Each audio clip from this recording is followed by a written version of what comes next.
जब K2 1 देखि 12 घरसम्म बस्छ र त्यसको इफेक्ट्सलाई कसरी कम गर्ने भनेर आज हामी हेर्छौँ है त। केटु फर्स्ट हाउसमा भएकोहरूले आफूलाई नराम्रो साथीहरूबाट बचाउनु होला। केटु सेकेन्ड हाउसमा भएकोहरूले आफ्नो फ्यामिलीसँग रिलेसनसिपमा ध्यान पुर्याउनु होला। केटु थर्ड हाउसमा भएकोहरू सिब्लिङसँग लिगल प्रब्लम आउन सक्ने हुन सक्छ। केटु फोर्थ हाउसमा भएकोहरूले आफ्नो मदरको हेल्थलाई विचार गर्नुहोला। केटु फिफ्थ हाउसमा भएकोहरूले चाइल्ड बर्थ, एबर्सन्स, मिसक्यारेज फेस गर्न पर्ने हुन सक्छ।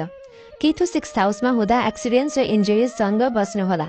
केटु सेभेन्थ हाउसमा हुँदा पार्टनरसिपमा लस, आफ्नो पार्टनरसँग डिट्याचमेन्ट हुन्छ। केटु एट्थ हाउसमा हुँदा वेपन्स, हिट, एक्सिडेन्ट्ससँग बस्नुहोला।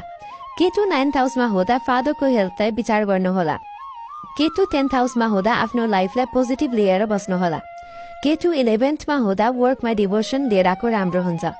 केटु 12thमा हुँदा इन्ट्रोभर्ट पर्सनालिटीलाई त्यति बाहिर आउन नदिनुहोला। अरू ज्ञानको लागि हाम्रो पेजलाई फलो गर्नुहोस्। धन्यवाद।